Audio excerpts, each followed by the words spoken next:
Okay, kamusta ho kayo? Kamusta yung tulog nyo kagabi?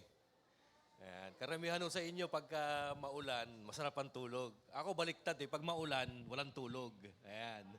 Kasi patuloy na dumadaloy at umaagos palagi yung aming ang tawag ko doon sa pader doon sa taas namin wonder wall. Ayan, kasi lagi may tubig kumakatas. Kaya yun yung wonder wall namin no. So pagka talagang hindi mo siya babantayan, pagka hanggang madaling araw, talagang tuloy-tuloy yung yung katas niya. So kailangan talaga anuhan siya palagi siyang babantayan Anyway, kahit na ganito nangyayari, pasalamat pa rin tayo kay Lord kasi yung ibang mga kababayan natin talagang nalulubog sa baha no. So si Pastor Pai palagi akong kinakamusta pagka maulan. Sabi niya kamusta ang Valenzuela kasi ang pagkakaalam nila sa atin lugar na bahain. Of course, blessed tayo kasi nasa District 2 tayo Mas kawawa yung mga nandoon sa District 1, doon sa mga mabababang lugar, sila yung binabaha. Pero ang sabi ko nga, ay iba po yung lugar namin, Genti. Ano po yan, mataas na lugar po. Ayan, basta yung District 2, mataas. Anyway, gusto ko lang i-share sa inyo yung ating mensahe ngayon. Nung nakaraan, bigyan ko kayo ng background. O di ba, tinanggal na ng Panginoon yung prejudice ni Peter tsaka ni Cornelius. Pag sinabing prejudice, yung hindi magandang perception, hindi magandang impression natin sa kapwa natin. So si Peter may pangit na paningin sa mga hentil. Si Cornelio naman merong hindi magandang paniniwala about Jewish people. So nung tinanggal ng Panginoon ito na, si Peter and Cornelius ay mag-meet na, mag-encounter na, magkikita na at mag-uusap na. So ito yung ating title ng ating mensahe. Ayan, Kingdom Expansion. Actually, ang epekto nung pag-encounter ni Peter at Cornelius is kingdom expansion. So bago natin puntahan yung details, basahin natin yung verses 23 hanggang 48 ng Acts chapter 10. At ganito po yung sinasabi. Okay, tingnan natin ito.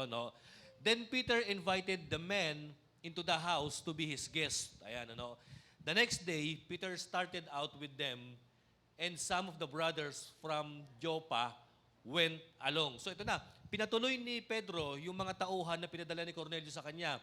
Actually, bawal na magpatuloy ang mga Hudyo, kagaya ni Peter, ng mga taong hindi niya kauri. Pero dito po, pinapakita natin na wala na yung prejudice. Wala na yung bawal. Pwede na silang magkaroon ng fellowship, close contact. So yan, pinatuloy ni Pedro. At ang nangyari sa verse 24, the following day, he arrived in Caesarea.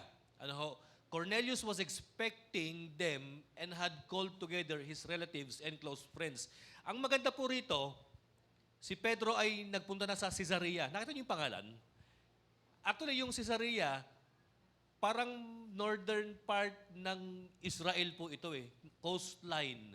Siguro sa ngayon, parang ang assessment ko nasa Haifa, nasa Tel Aviv, bandang ganyan yung lugar niya ngayon yung mauunlad na lugar sa Israel ngayon So piruhin mo nagpunta si Pedro doon, and yung pangalan pa lang nung place, Caesarea. Di ba Gentile name? Oo. Pag sinabing Caesarea, di ba yung Roman Emperor ang pangalan Caesar? So biruin mo, parang kinupkop ng mga Romano yung lugar, ipinangalan ng Caesar. Pero si Pedro, ang maganda, pinuntahan niya. At ang maganda kay Cornelius, sa pagpunta ni Pedro, sinama niya yung kanyang mga kamag-anak, yung mga malalapit na kaibigan niya, para ma-meet si Pedro. So nakita niyo, exciting tong part na to. Sa verse 25, as Peter entered the house, Cornelius met him and fell at his feet and reverence. Ito nakakagul kay Cornelius. Sino si Cornelius? Roman citizen. Pag sinabing Roman citizen ka nung araw, ikaw ang pinakamataas na uri o meron kang pinakamataas na uri ng citizenship nung araw. Kasi ang namamayagpag na bansa nung araw, Rome. So biruin mo, Roman citizen siya, tapos hindi lang Roman citizen, hindi lang ordinary yung citizen. Kumbaga general, sundalo, meron siyang rank, officer siya. Pero ito nakita po ninyo bigla siyang lumuhod kay Pedro at nagpakita ng galang nung nakita niya. Which is kakaiba sa isang Roman citizen. So biruin mo, no? Bloodline mo, astig. Trabaho mo, maangas. Pero luluhod ka sa isang tao na hindi kilala, Jewish, merong inferior nationality, luluhod siya. Pero ano nangyari? Sa verse 26, ito ang sabi ni Pedro. But Peter made him get up. Tumayo ka dyan, sabi niya. Tao lang ako. Para kumbaga ang sabi ni Pedro dito, tao lang ako, hindi ako Diyos na luluhuran mo. And then in verse 27, talking with him, Peter went inside and found a large gathering of people. So, nung pagpasok na ni Pedro sa bahay ni Cornelius, tingnan nyo to, another violation na ginawa ni Peter. Pumunta siya sa bahay ng mga Gentiles, ng mga Romano, na dapat bawal sa mga Hudyo. Pero ngayon, ipinapakita na ng Panginoon, hindi Pedro, yung harang ng mga Israelita, ng mga Hudyo, at mga Romano at mga non-Jewish people, tinitibag ko na, pwede na kayong magsama, pwede na kayong mag-fellowship, ayan, pwede na kayong mag-mekos-mekos. Ayan, So, ito na, pagpasok ni Peter sa bahay ni Cornelius, nakita niya ang daming nagtitipon na maraming tao. Sabi niya, uy, ba't ang daming tao? Grabe, ang daming makikinig, makakapakinig ng salita ng Diyos dito. And then in verse 28, ito po ang nangyari, he said to them, ayan, kwento na niya, sinabi na niya, he said to them, ayan, alam niyo naman na labag sa aming mga Hudyo ang makipagkaibigan, makipag-fellowship, makipag-associate, ayan, makipag-mekos-mekos sa mga hentil. Di ba pag sinabing hentil, hindi Hudyo. Ayan, walang dugong Israelita. Hindi lahi ni Abraham. Pero ang sabi niya, ngunit ang Panginoon ay nagpakita na hindi ko na dapat tawaging marumi, hindi malinis ang mga taong hindi namin kauri. Abay, biruin mo mga kapatid, ang lakas ng loob ni Peter na sabihin yung katotohanan, na prangkahin sila. Kumbaga parang pagpasok ko rito, uy, alam niyo ba, bawal ako makipag-usap sa inyo. Kasi sa paniniwala namin, bawal daw akong sumali sa mga malurumi. Nakita niyo yung tapang ni Peter? Baka kuyugin siya nito. Subukan niyong gawin yon. Punta kayo sa ibang lugar. Punta kayo sa mga lugar na magugulo. Uy, bawal ako pumunta sa inyo. Marurumi kayo, mga dugyot kayo. Ayan. Malamang mayayari ka. Pero nakita niyo yung katotohanan ng sinabi ni Peter, na talagang ang mga Hudyo is bawal makipag-associate sa mga Gentiles. It is simply because, actually hindi naman talaga bawal Naging ugali, naging traditional custom na ng mga Hudyo. Kasi ang tingin nila sa mga hindi nila kadugo, marurumi, impure and unclean. Ay grabe, no? Impure and unclean. Bakit nung Old Testament, meron namang mga fellowship yung mga Israelites sa mga non-Israelite blood. Kagaya ni Elisha, nakipag-encounter siya kay General Naaman, di ba? May mga maraming encounters na ganyan Si Rahab, pinapasok nila sa nila. Si Ruth, na hindi naman Israelites, naging miyembro ng Israelite family, Pero dito, sinabi na ni Pedro na dati bawal, pero ngayon pwede na. At ipinakita na ng Panginoon na pwede na ako makipag-fellowship sa inyo. Biruin mo, ito parang love story po ito Yung bang bawal na pag-iibigan kagaya ni Romeo at Juliet, ngayon pwede na. Ayan, Sa verse 29, karugtong, so when I was sent, nagpatuloy yung kanyang kwento, nung pinadala ko ng Panginoon dito, wala na akong objection, wala na akong angal, wala na akong reklamo kay Lord. Pero bakit nyo ba ako gustong mapunta rito? May I ask you why you sent for me? Ano ang sagot? Sa verse 30, Cornelius answered, ito, kwento niya, 4 na araw nakaraan, ako'y nananalangin sa aking bahay, sabi ni Cornelio, meron daw isang nagpakitang lalaki na nagniningning sa kanya. Ano sinabi ng lalaki sa verse 31? Ayan, tingnan po natin. At ang sabi, Cornelius, dininig ng Panginoon yung iyong panalangin at nakita ng Panginoon ang iyong pagtulong sa mga mahihirap. So biruin mo, nagkaroon ng favor si Cornelius kay Lord. It is simply because God saw the heart of Cornelius. It is simply because nakita ng Panginoon yung puso ni Cornelius sa Diyos at saka sa mga tao na tumutulong talaga siya. So ang sabi sa verse 32, karugtong, so sabi, ito na, magpadala ka ng mga tao sa Joppa kung saan nandun si Pedro at papuntahin mo siya dito. And then in verse 33, Ayan, ano? So, kaya sabi ni Cornelius, kaya pinadala ka namin dito, pinapunta ka namin dito, eh. And it was good, sabi niya ganyan, it was good of you to come.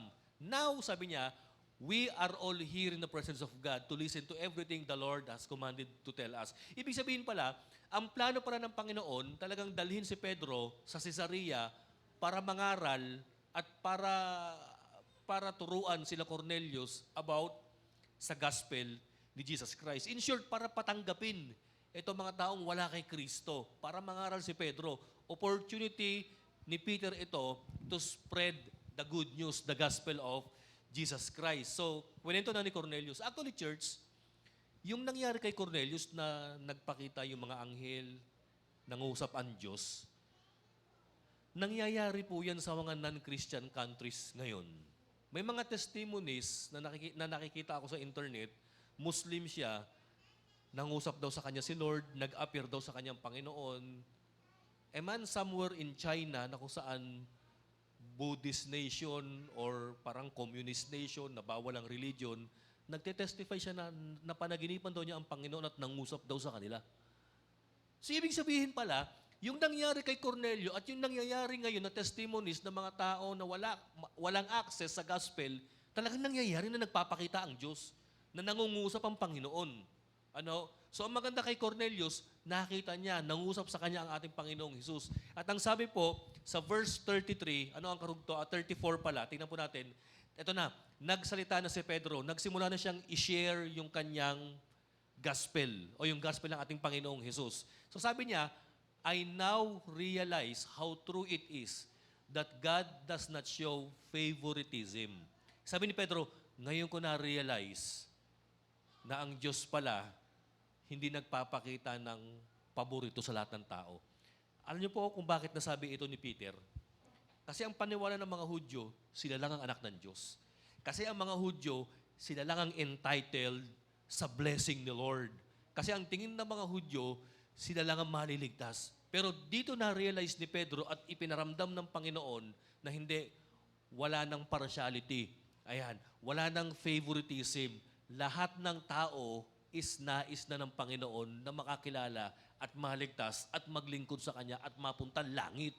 Ano? So yan, ayan yung pinaka-realization ni Peter. Church, dapat tayo bilang Kristiyano magkaroon tayo ng realization na dapat lahat ng mga kaibigan natin, kamag-anak natin, kapitbahay natin na wala pa kay Lord, dapat magkaroon tayo ng mindset, instinct na hindi. Mahal din to ni Lord, kailangan sharean to. Alam nyo, kahit na hindi maganda ang pakitungo sa inyo ng kapitbahay ninyo, kahit na hindi maganda ang tingin sa inyo ng mga kamag-anak ninyo, kahit na hindi maganda ang paniniwala nila sa iyo tungkol sa trabaho mo, alam nyo, wala nang favoritism si Lord. Pwedeng i-bless ni Lord yung mga taong yan sa pamamagitan mo by sharing to them the gospel of Jesus Christ. Tama po ba, mga kapatid? So pagdating sa verse 35, ito na. Another realization, but accept men from every nation who fear Him and do what is right. So biruin mo, no?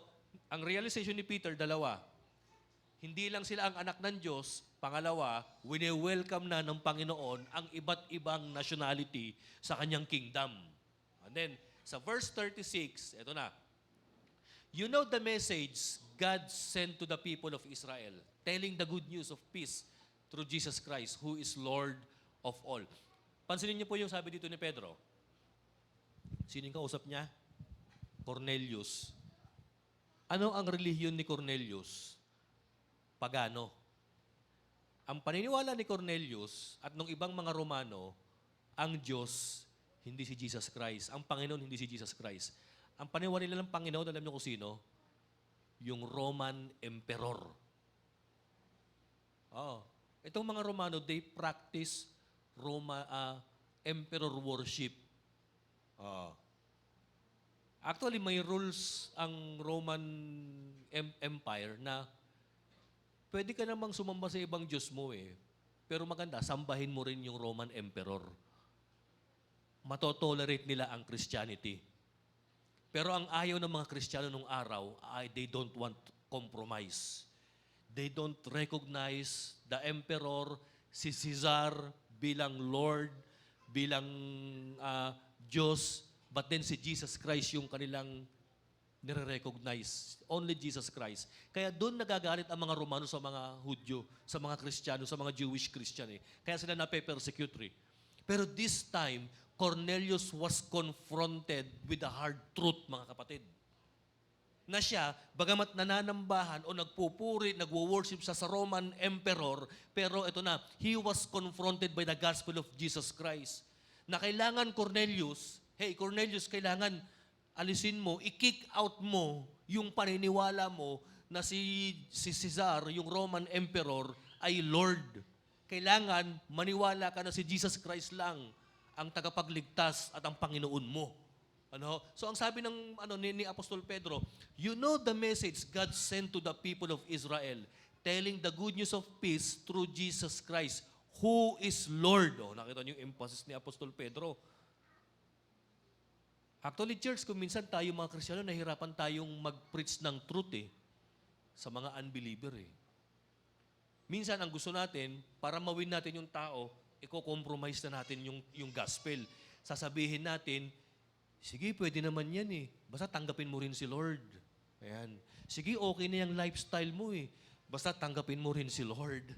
Sige, okay na nagsisimba ka doon sa kabila, doon sa mga rebulto, basta tanggapin mo rin si Lord. Hindi, pero si Peter, matigas siya Sabi niya, si Jesus Christ ang Lord. Sa verse 37, ang karugtong, you know what was happened throughout Judea. Ito na, binigyan niya ng emphasis yung lordship ni Jesus Christ, tapos nagkaroon ng flashback sa nakaraan about the life of Christ. Alam mo ba ang nangyari sa Judea, sa southern part ng Israel? Nagsimula ito sa Galilee after ng pagbautismo kay Jesus ni John the Baptist. Ayan. Sa verse 38, inanoint ng Panginoong Diyos si Jesus na Nazareno. No? Inanoint siya sa pamamagitan ng Holy Spirit at kapangyarihan. At ito, nangaral, gumawa ng mabuti, at nagpagaling ang ating Panginoon throughout Israel. Ayan. Sabi pa rito, all who were under the power of the devil because God was with him. Ibig sabihin, nangaral, nagpagaling, nagpalayas ng demonyo ang ating Panginoong Jesus. So, kinikwento ni Pedro yung ministry ng ating Panginoon. And then in verse 39, nakita namin yung kanyang mga ginawa. Alam namin yung turo niya, alam naman namin yung miracles niya, nakita namin kung paano niya pinalaya sa mga demonyo sa mga taong sinasapian, sabi ni Apostol Pedro. Ito pa matindi. We are witness of everything he did in the country of the Jews and in Jerusalem. Ito pa matindi. They killed him by hanging him on a tree. Ito nakakalungkot, sabi ni Pedro. Maging yung kanyang execution, yung pagpaslang kay Lord na sinabit siya sa cross, nasaksihan namin. So ano ang pinapoint out dito ni Peter? Si Jesus Christ was the Messiah, was the Christ, was the anointed Son of God. No? So, nangaral siya, inappoint siya, inanoint siya na maging tagapagligtas at tamang-tama na pinatay siya para pagtubos sa ating mga kasalanan. So, pinakita dito ni Pedro yung kamatayan ng ating Panginoong Jesus. And then in verse 40, ito na matindi.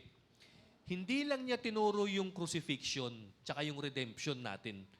Itinuro rin niya yung resurrection. So, biro mo, ang grabe mag-Bible study si Peter. Tinuro niya yung ministry ni Lord, tinuro niya yung redemption, tinuro niya yung crucifixion, and tinuro niya yung resurrection. Pero, nakita rin namin, but God raised him from the dead on the third day and caused him to be seen. At nagpakita pa ang aming Panginoong Yesus. Bagamat namatay siya sa cross, pero nakita naming nabuhay muli. Sa verse 41, he was not seen by all people, but by witnesses whom God had already chosen. Sabi ni Pedro, isa kami sa mga napili na pagpakitaan ng aming Panginoong Yesus. By us who ate and drank with him after he rose from the dead. So biruin mo, gusto dito ng Apostol Pedro na maipakita talaga niya at maipaunawa kay Cornelius na si Jesus, si Jesus Christ ay Lord and Savior, namatay sa krus para tubusin tayo sa ating pagkakasala at muling nabuhay. At kung sino man ang mananampalataya sa Kanya ay magkakaroon ng buhay na walang hanggan.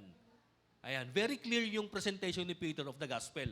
In verse 42, ito na, ngayon, nung siya'y nabuhay na, ibinigay na sa amin yung Great Commission. He commanded us to preach to the people and to testify that He is the one whom God appointed as judge of the living and the dead. O, biruin mo, anong huling kwento ni Peter?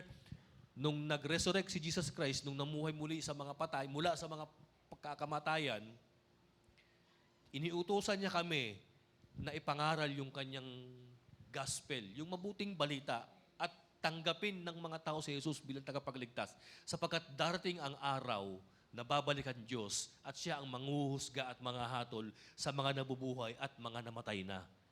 So biro nyo, ang ganda ng kwento ni Peter. And then in verse 43, mga kapatid, all the prophets sa Old Testament na matagal na nag-exist, nagpapatotoo sila about Him, that everyone who believes in Him receives forgiveness of sins through His name.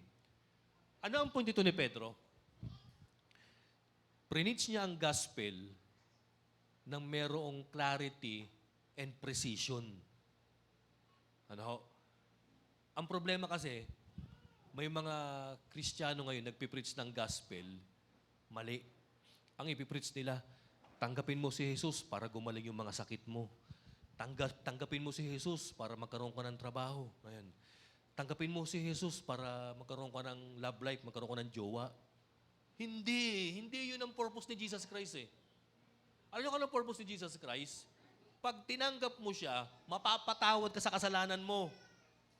Pag tinanggap mo siya bilang Panginoon at tagapagligtas mo, mawawala yung mawawala yung listahan mo sa tukhang sa impyerno.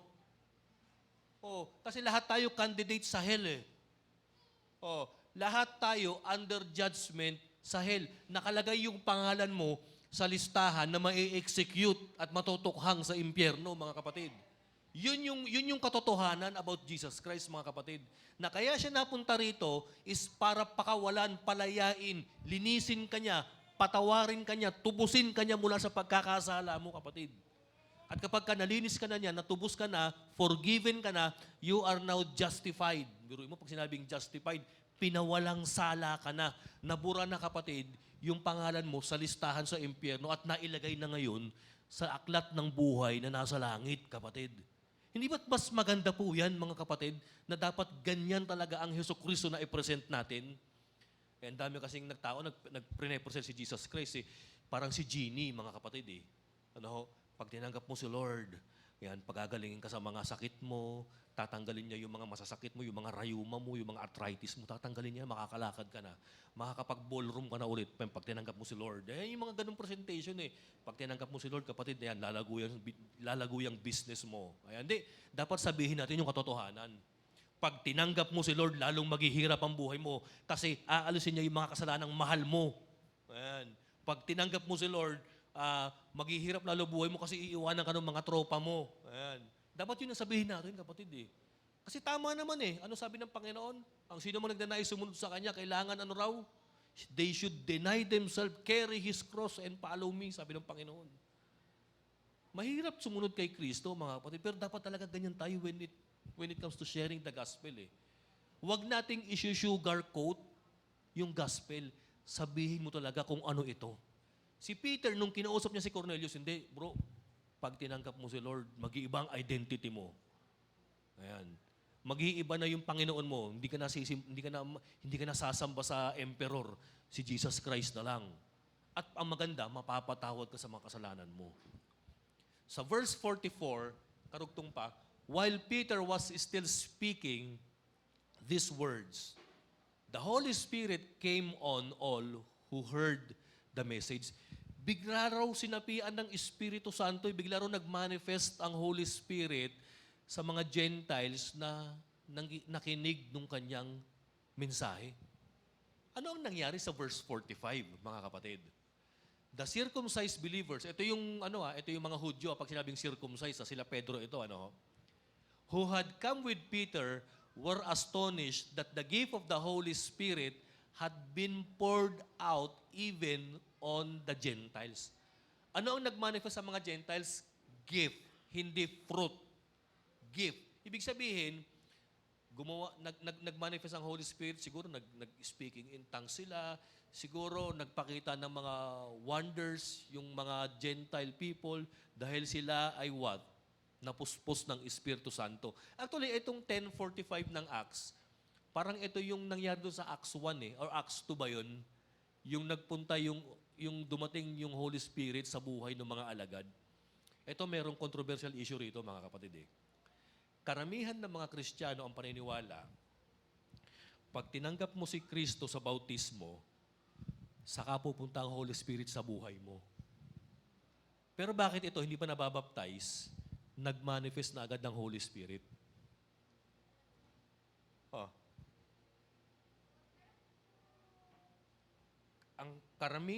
Ang madalas na paniniwala ng mga Kristiyano, matatanggap mo, lalo na sa atin matatanggap mo yung kaligtasan mo the moment in the time of baptism. Pero bakit ito hindi pa nababautismuhan, nag-manifest ng Holy Spirit? Grabe si Lord, no? Mga kapatid. Pero wag naman sana nating i-de-emphasize yung importance of baptism. Kasi alam niyo ba kung bakit, mga kapatid? Nung nakita ni Pedro na nag-manifest ang Holy Spirit sa mga Gentiles, ano sabi niya sa verse 46? Ayan, for they heard them speaking in tongues and praising God. Ay, nag-speaking in tongues to mga Gentiles Sabi ni Pedro, hala, nag-manifest ang Holy Spirit. Nagkaroon na ng himanat, nagkaroon na ng miracle. Ano ang suggestion ni Peter in verse 47? Ito sabi niya sa verse 47, can anyone keep these people from being baptized with water? They had received the Holy Spirit just as we have. Grabe, nauna yung manifestation ng Holy Spirit sa bautismo Di ba usually, baptize muna, sabi niya, ano sabi ni Pedro sa Acts 2:38? Repent and be baptized for the remission of your sins and the gift of the Holy Spirit. Pero ito, nag-manifest muna ng Holy Spirit, saka sila binautismuhan. Actually, siguro bakit ganyan? Bakit nauna yung dapat mahuli? Siguro parang isolated case to the point na nais na ipakita ng Panginoon talaga na wala na siyang partiality. Na kung ano ang nangyari sa mga Hudyo, this is the first time that happened in the Gentile people. Mga kapatid, siguro yan yung explanation mga kapatid So ito na, bautismo na natin ito, total. Tumanggap na, nag-manifest na ang Holy Spirit. Sige na, let's do it, sabi ni Peter. Sa verse 48, ito may last verse natin, ayan. So he ordered that they be baptized in the name of Jesus Christ. Then they asked Peter to stay with them for a few days. So nung binautismo na sila, ligtas na sila, tumanggap na sila kay Lord, nag-manifest ang Holy Spirit, nag-baptize na sila, pero nag-request pa sila, huwag muna kayong uuwi. Mag-stay muna kayo rito. Magkwento ka pa, Peter. Mag-Bible study pa tayo, mag-mentoring pa tayo, mag-discipleship pa tayo. Bitin kami, sabi ng mga Gentile people. Actually, ang ganda nung reception nila kay Pedro Di ba? Dapat tayo mga kapatid, ganyan din dapat tayo Ang pananaw natin sa discipleship Yung iba kasi mga Kristiyano, ang ginagawa, pag dumating si pastor, naku, tago tayo, nandiyan na si pastor. Tago tayo si pastor, nandiyan na. Wala tayong papakain dyan. Uy, si pastor kumakatok sa pinto, sabi mo wala ako. Samantalang sila hindi Dito ka muna. Huwag ka muna aalis, dito ka muna. Matagal ka rito. Huwag ka mag-alala, Peter, sagot namin lechon. Total, pwede ka nang kumain ng lechon. Ano gusto mo? Lechon, crispy pata, sisig, paksiw, minudo. Ano gusto mo, Peter? Grabe no, mga kapatid. Okay, dito po sa kwento natin, ano yung mga bagay na pwede nating matutunan? And meron akong 7 bagay na nilista. Matagal-tagal pa, 7. Pero sandali na lang, bilisan natin. Meron 7 bagay tayong pwedeng matutunan dun sa nangyari sa kwento natin. Ito, number 1, God loves all people. Si Jesus Christ, hindi lang para sa mga Hudyo, hindi lang para sa Israel. Lahat ng tao, mahal ni Jesus Christ at nais niyang maligtas. So kung lahat ng tao, mahal ng Panginoon, dapat i-reach out din natin sila. Kasi dati-dati, ang scope ng ministry ni Peter, ang jurisdiction lang niya, sa mga Hudyo lang. Pero ngayon, ipinakita ng Panginoon at pinag-utos sa kanya na dapat, Peter, mag-preach ka sa Gentiles, sa mga hindi mo kadugo. Kasi anong sabi ng ating Panginoong Yesus nung umalis siya? Therefore, go to all nations. O, di ba? Punta kayo, humayo kayo to the ends of the earth. Yan. So, God loves all people. Yan. Pag maganda kapatid, ma-realize mo yan eh. Siguro pagka na-realize natin talaga at talagang niyakap natin ito, matututo na tayo na huwag tignan yung hindi nating kapwa Kristiyano na marumi. Kasi na-realize ni Peter eh, pagpasok niya kila Cornelius, ay, hindi na pala kayo unclean. Ayan. Cleaned na pala kayo. Pwede na pala ako makipag-relate, makipag-fellowship. So number 1, mahal ng Diyos ang lahat ng tao. Pangalawa, ito po. The gospel of Jesus is for all nation. O minsan kasi, bias tayo eh. Baka partial tayo eh. I-invite lang natin yung mabait, i-invite mo lang yung kakilala mo, pero hindi mo i-invite yung taong tingin mong di magbabago. Akala natin yung salita ng Diyos para sa ganitong uri lang ng tao. Akala ni Pedro, ang gospel ni Jesus Christ, para lamang sa mga kababayan niya. Hindi, Jesus Christ is for all nation pala. Ay, wag mong aayain yan. Iba relihiyon yan. Ito na, dito ka na lang, dito tayo. Huwag mong isasama yan, iba paniniwala niyan. No. Huwag mong isasama yan, pilosopo yan. Ayan, minsan ganun tayo eh. Hindi, pilosopo man yan, iba man ang paniniwala niyan, maganda, at least makapakinig sila ng gospel. Simple lang naman ang gospel eh. Alam niyo mga kapatid, pagka yung salita ng Diyos, pinaiksi natin, simple lang. Jesus for us. 3 words lang, mga kapatid. Si Jesus para sa atin. Ayan. So yan, pangalawa, the gospel of Jesus is for all nation. Ayan. Hindi lamang siya sa Amerikano, sa mga Pilipino, hindi. Para siya sa mga Chinese, para sa mga Koreans, at parang lalong bagay na bagay din siya sa mga North Koreans, mga kapatid. Na kung saan hindi nakaka-infiltrate ang salita ng Diyos. Ayan. Pangatlo, ito po. God breaks down the barriers between people. Ayan. Ang ginagawa ng Panginoon, tinatanggal niya yung hindi naman yung pagkakaiba-iba. Andyan pa rin yung identity natin eh. Ang tinatanggal niya, yung prejudice, yung barrier, yung maling paniniwala natin against sa kapwa natin. No? So biruin mo, no, pinag-unite niya si Peter tsaka si Cornelius, mga kapatid, na dati-dati hindi pwedeng magtagpo, hindi pwedeng mag-usap, hindi sila pwedeng magbatian, na ngayon pwede na, mga kapatid. And God breaks down the barriers between people. Ito ang maganda sa gospel, mga kapatid.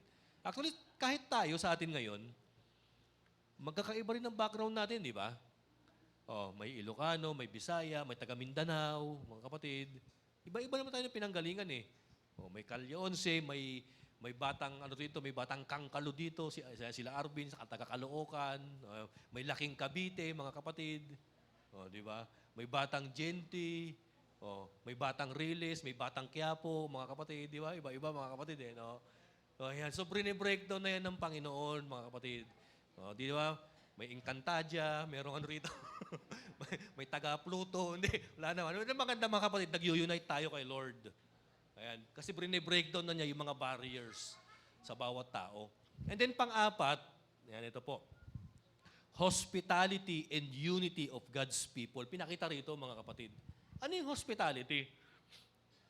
Actually, pag sinabing hospitality, trademark daw yun ng mga Pilipino eh. Yung bang welcoming, yung mainit na pagtanggap. Di ba? Ang mga Pilipino raw dyan magagaling eh.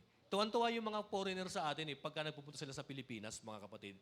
Kasi nga mga Pilipino, lagi nakangiti, maasikaso sa mga foreigner, ma-loving daw tayo, isa raw tayo sa pinaka-happy people sa happy nation sa buong mundo kahit na naghihirap daw ang Pilipinas.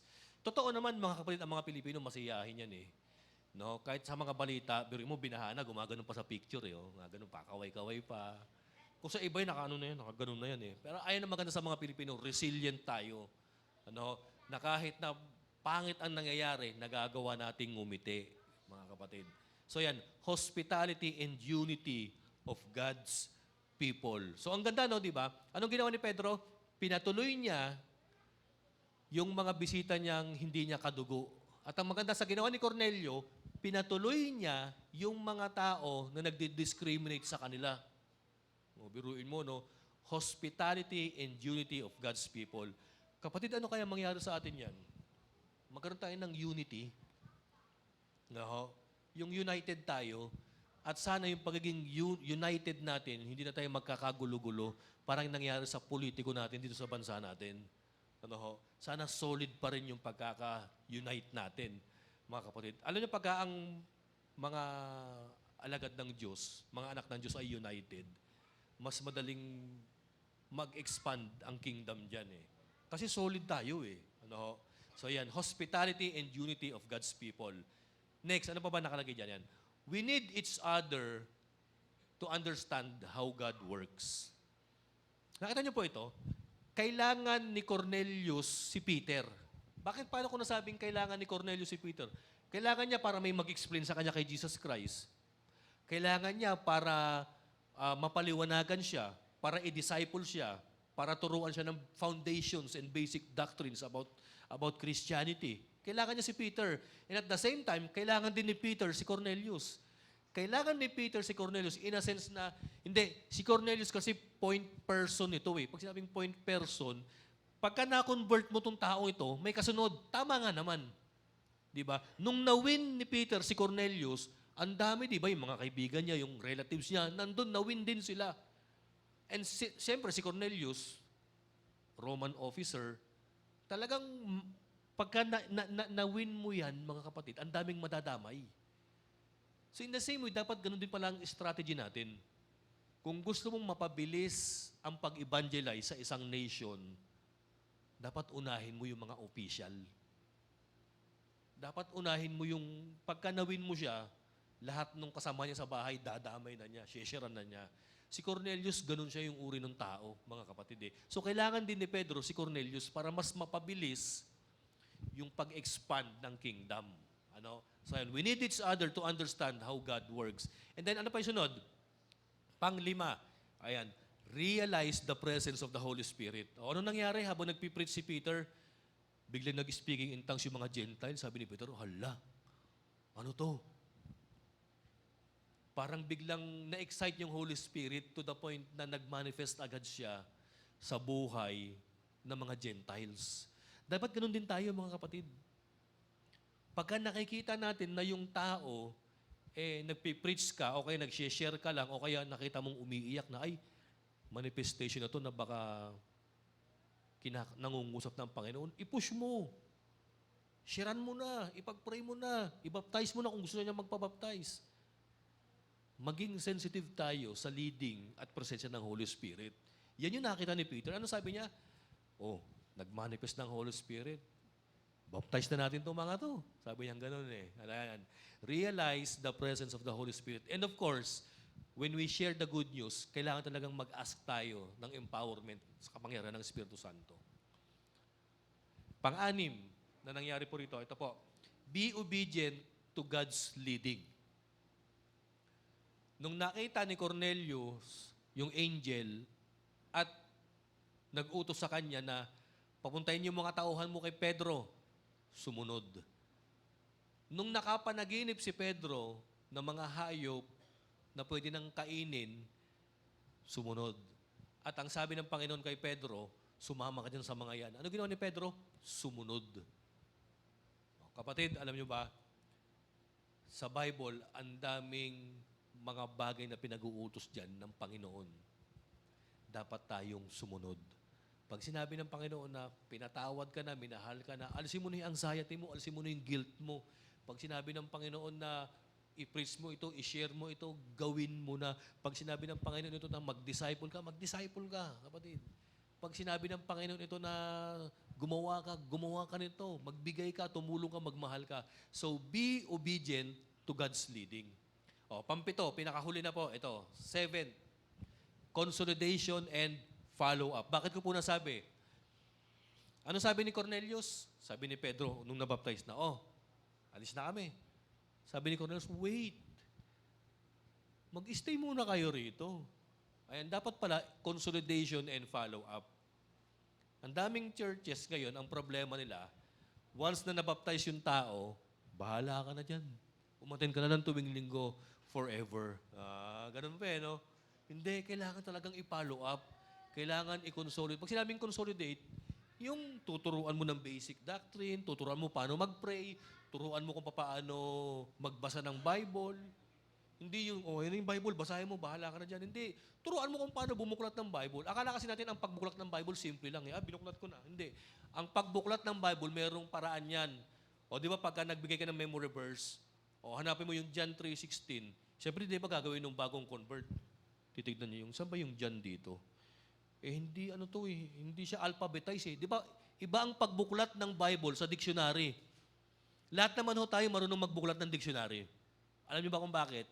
Alphabetize. Ang Bible hindi ganyan. May sariling order ang books of the Bible. Kaya po nung araw, mga kapatid, magaling kami, yung batch namin ng mga kabataan kami nila Ate Ling, sa pagbuklat ng Bible, kasi diyan kami sinanay Meron kaming games nung araw na pabilis ang bumuklat ng Bible. John 3:16, yan. Romans 6:23, ayan. Galatians 2:20, ayan. Genesis 3 ganito. Psalms 23:1. Di siyempre, alam agad naman namin, mga kapatid Yung iba kasi, pagka talagang hindi ka sanay, titignan mo yung table of contents di ba? Kaya malilito ka. Dapat pala, mga kapatid, ang technique para magbilis tayong magbuklat ng Bible, kabisado mo yung 66 books. Genesis, Exodus, Leviticus, Numbers, Joshua, Judges, yung mga ganun-ganun mga kapatid di ba? So, siguro malamang si Pedro, ganyan yung mga tinuro kay Cornelius. Kaya lang, ang maganda naman sa panahon natin ngayon, convenient na yung mga Bible. Nasa cellphone na lang. Tapos itatype mo na lang kung saan lalabas na, mga kapatid. Hindi, pero iba pa rin yung binubuklat na Bible, yung may papel mga kapatid. Yung ano mo no? Ayan. Kaya maganda mga kapatid, turuan din natin. Bigyan mo ng Bible yung mga bagong tanggap kay Lord. I-consolidate mo, turuan mag-pray, ano ba yung mga basic? Yan, turuan mo sila kung paano magpatawad, turuan mo sila sa ministry, patatagin mo sila, turuan mo sila kung paano mag-devotion. Yan, mga kapatid. So, consolidation and follow-up. Ang nangyayari kasi, pag nabaptize na, pinababayaan na lang. Hindi nyo ba alam, mga kapatid, pagka ang isang tao, Kristiyano, tumanggap, nabaptize na, tapos pinabayaan mo, malaking percentage niyan na mabackslide ulit at mawala ulit yan.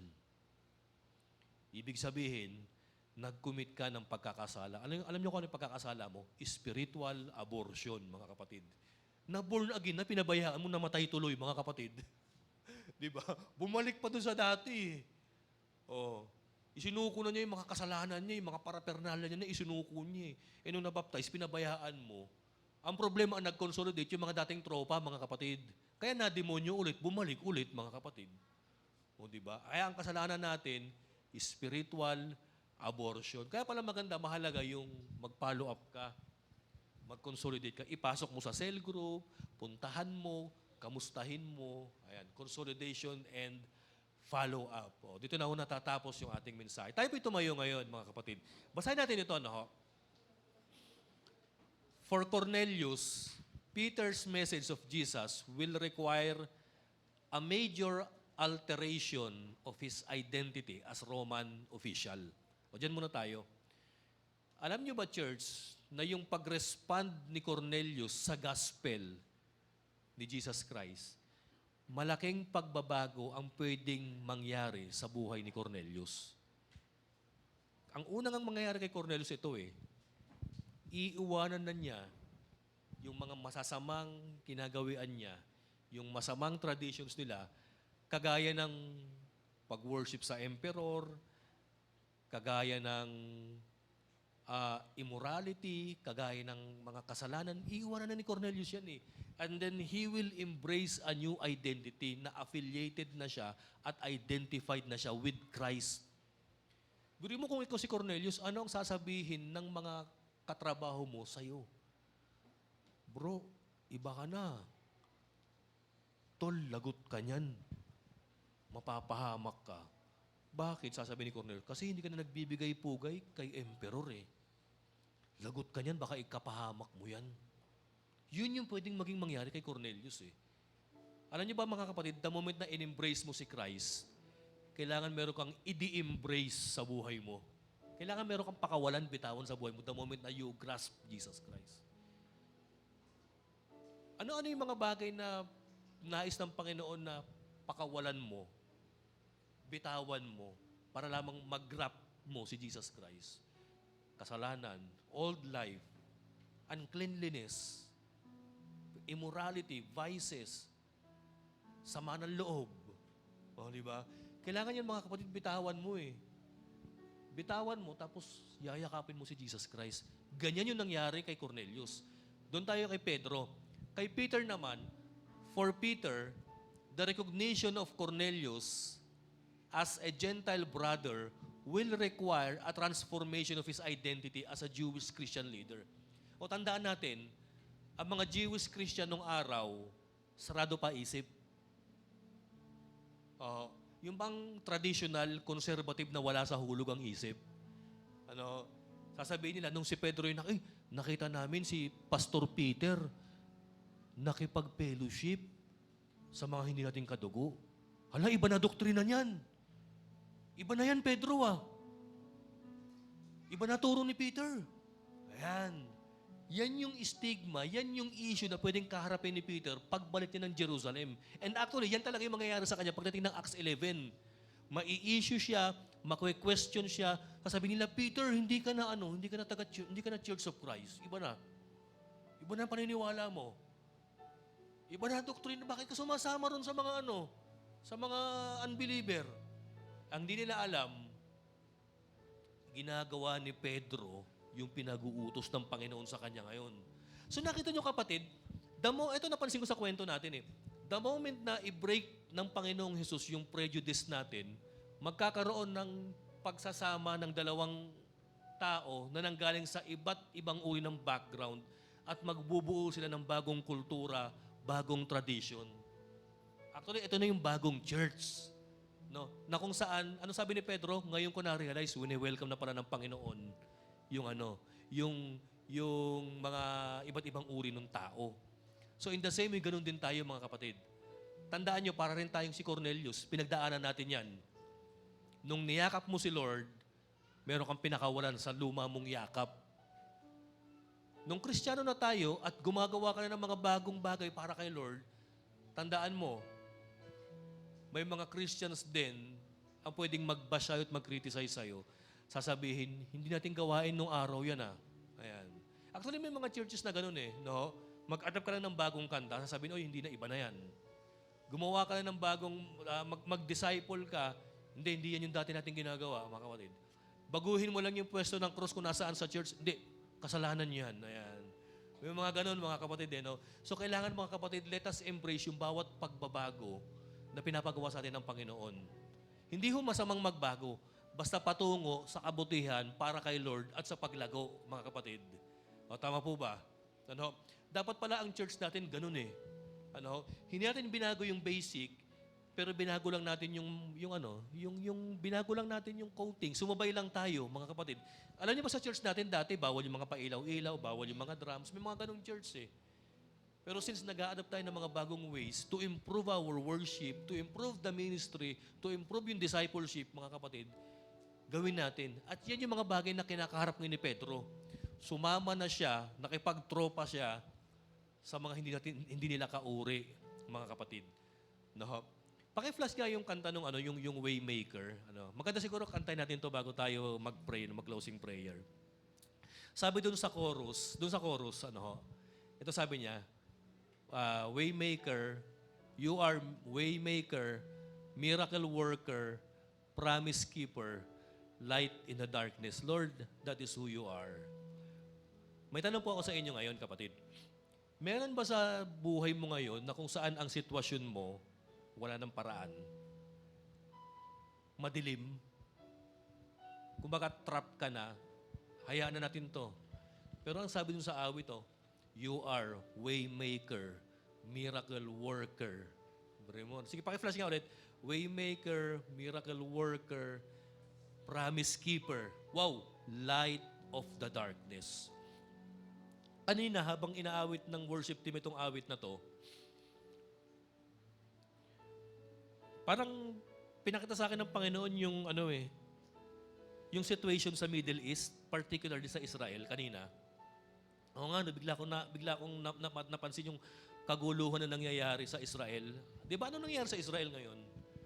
Nakikipag-away sila sa mga Palestinians, sa mga Iranians, sa iba't ibang Arab nations. Nagbobombahan sila. Sabi ko, Lord, parang iba yung nangyayari dun sa Acts 10. Samantalang yung Acts 10, yung mga Israelites, nagre-reach out na sa mga Gentile nation. Alam niyo, habang inaawit kayo na ng worship team ito, ang prayer ko, Lord, mag-raise up kayo ng mga Pedro sa Israel. Lord, mag-raise up kayo ng mga Cornelius sa Palestine, sa Iran, sa Syria, sa Saudi Arabia. Nang sa gayon, Lord, alam niyo ba yung magbuklod ang Middle East, ang nation, Panginoon? Kasi Lord, you are a waymaker, miracle worker, light of the darkness, promise keeper ka, Lord Magbuklod tayo, mga kapatid. Sige po, awitin ho natin itong awit na to. Let us pray for Middle East. Let us pray for Israel. Let us pray for the Palestinian people. Sa mga Persian, Actually, ang ganda rin na nangyayari sa Persia, sa Iran. Kasi sabi nila, ito raw yung fastest growing Christian nation ngayon Dalawa Parang sabi China tsaka ito. Sabi ko, Lord, grabe. Tama. Let us claim itong awit na to. Lord, you are waymaker, miracle worker, promise keeper, light of a darkness. Lord, that is who you are. Ikaw yan, Lord. Ngayon, kapatid, tanungin ko kayo, sa relationship nyo, may ganyan din po ba kayong conflict? Sa finances nyo, may ganyan din ba kayong issue? Sa health nyo, may ganyan din ba kayong issue? Sa spiritual life nyo, kapatid, baka naman ang layo-layo mo kay Lord, baka feeling mo, ang dumi-dumi mo, baka nagkasala ka, baka down na down ka. I-claim mo sa buhay mo, Lord. Bagamat wala akong magawa sa sarili kong paraan, pero I claim you are a waymaker, promise keeper, miracle worker, light in the darkness, kapatid. Lord, that is who you are. Sige po, worship team, awitin natin itong kantang ito. And then ako po yung mananawagan, kung sino rito yung gustong tanggapin si Jesus bilang tagapagligtas, kapatid, malugang harapan, pwede kang lumapit. Pwede mong gawin yung ginawa ni Cornelius. Lord, surrender mo yung buhay mo. I surrender my life, sabihin mo. Come on. Sige po, tayo po yung umawit ngayon. Sige. I worship you. I worship you, Lord. I worship you. You are yes, Lord. Narito ka, Panginoon, sa kalagitnaan namin. Sige, kapatid.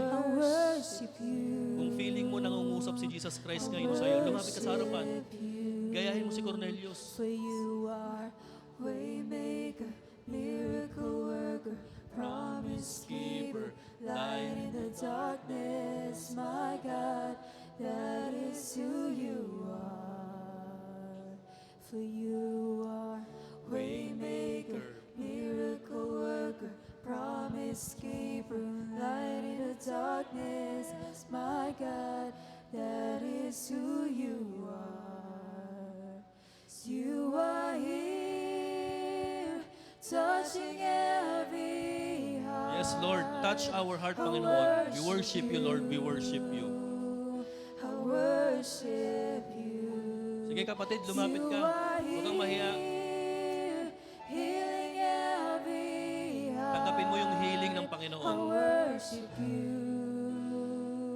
I worship you. You are here. You are here. Turning lives around. We worship. I worship you. We worship. I worship you. For you are here, mending every heart. I worship you. Sige, let's worship the I Lord. worship you. Come on, let's declare.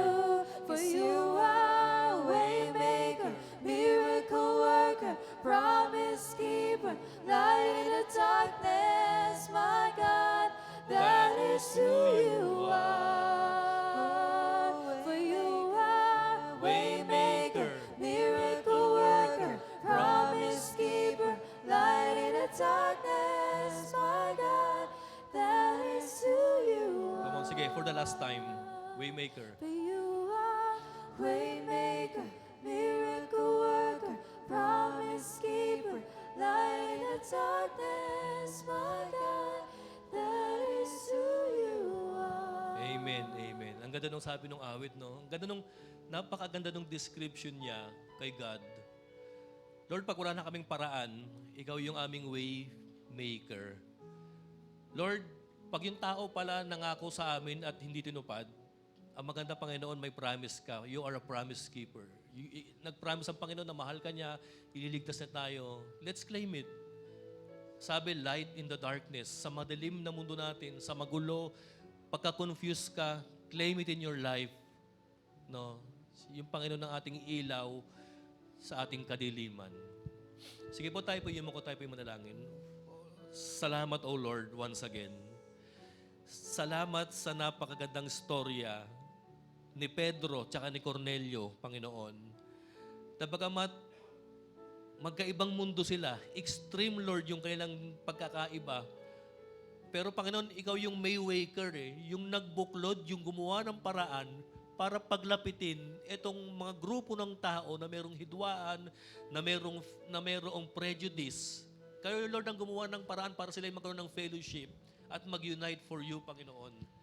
Salamat, O God, salamat. Lord, help us, O Panginoon, na maging kagaya ni Pedro bilang Kristiyano, Panginoon, na Lord, alisin namin yung prejudice namin sa mga unbeliever. Na Lord, huwag namin silang i-judge bilang unclean. Bagkus, Lord, mahal mo itong mga taong ito, Panginoon, na kung meron kaming kaibigan, kamag-anak, mahal sa buhay, O Lord, na wala pa po sa inyo, right now, Father, we will pray for them, Panginoon. We will intercede for them. Ilalapit namin sila, Panginoon, sa panalangin. At na, Lord, mag-share kami, tulungan niyo kami, empower us, O Lord, by your Holy Spirit, so that we will be bold, Panginoon, in telling the gospel to them, Panginoon. Lord, kung meron man ako kapatid ngayon right now, ang confused, nalulungkot, spiritually down, may sakit, merong pinagdadaanan, merong isang situation, Lord, na parang wala ng paraan, pero sabi sa awit, you are waymaker, miracle worker, promise keeper, light in the darkness. Ikaw yan, Panginoon, ikaw yan. Father, help them. Help us, O Lord. Kung sakaling matindi, Lord, yung problema namin, Panginoon. We're claiming, Lord, we're claiming all of these things, Lord. You are our waymaker, miracle worker, promise keeper, light in our darkness. Salamat, Father, salamat. Panginoon, ito pong aming panalangin. In Jesus' name we pray. Ang lahat po ng anak ng Diyos ay magsabi ng Amen. God bless, mga kapatid.